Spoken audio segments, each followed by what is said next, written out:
Nah, yang kemarin ketemu itu hari Rabu adalah ditemukannya hasil tes swab yang ada di lingkungan pemerintah Kota Semarang yang di gelombang 2. Kalau gelombang pertama kan hampir semuanya negatif. Yang di gelombang kedua itu kemarin ada sekitar 20 teman kami yang terkena, di mana 10-nya adalah pejabat, masuk struktural. Mereka OTG semuanya, mereka posisinya sehat, mereka merasa sehat, tapi hasil swabnya positif. Ya, memang akhirnya ketahuan, nambah terus, ya nggak apa-apa. Tapi dari hasil itu, kita bisa memetakan wilayah mana yang kemudian harus kita kencengin, wilayah mana yang kemudian harus kita sekat, kemudian orang-orang yang menjadi media penyebaran, siapa yang harus dikarantina. Ini resiko tugas kan, maksudnya kalaupun penularannya itu lewat media pada saat kawan-kawan bertugas, ya ini resikonya. Maka tugas kita hari ini adalah memberi semangat mereka dan juga memberi support serta mengupayakan mereka sembuh dalam waktu yang cepat. Dan hari ini sudah ada beberapa kabar mengembirakan, misalnya dari 10 pejabat itu 5 swabnya sudah dinyatakan negatif, tinggal besok akan dilakukan swab lagi oleh teman-teman di Dinas Kesehatan. Yang staf paling tidak saya lihat 3 atau nama tadi yang informasinya yang kemarin positif sudah menjadi negatif. Karena di dalam strategi kita semakin kita cepat untuk diketahui posisi kita positif atau negatif, maka penanganannya semakin mudah.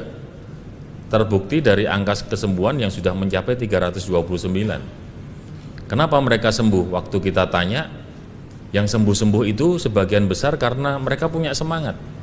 Mereka merasa happy bahwa kemungkinan sembuhnya itu juga ada, dan yang paling penting mereka datang belum pada posisi yang kritis.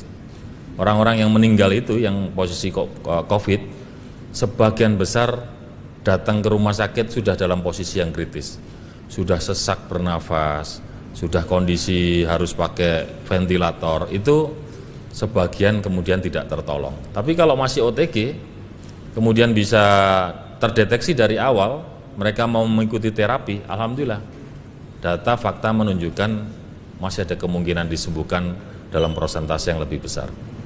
Jadi kami menyarankan terutama di lingkungan pemerintah Kota Semarang berupa sebuah surat edaran tentang tata kerja dan sistem kerja yang akan kami berlakukan paling telat hari Senin, karena edarannya sudah kita luncurkan ke masing-masing pimpinan. Pertama, kita tahu pakai masker wajib. Yang kedua, kita wajibkan juga pakai sarung tangan. Kemudian yang ketiga, kita minta masing-masing dinas untuk melakukan pembenahan, terutama di dalam pengaturan kapasitas tempat.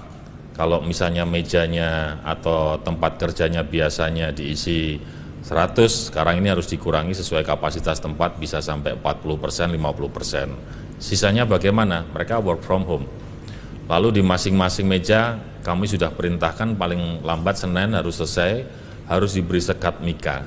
Jadi meja satu dengan meja yang lain kalau berbicara ini sudah ada sekat mikanya. Kemudian jam kerja kita putuskan jam 7.30 sampai jam 15.00. Edaran sudah kita buat, sudah kita kirim, kemudian juga kawan-kawan sudah memahami. Hari ini tadi saya muter di kantor, ngecek-ngecek mereka sedang persiapan-persiapan, termasuk setiap hari kita minta untuk mereka di internal melakukan penyemprotan disinfektan. Jadi setiap hari sebelum pulang, kawan-kawan kita minta untuk melakukan penyemprotan disinfektan di kantor masing-masing.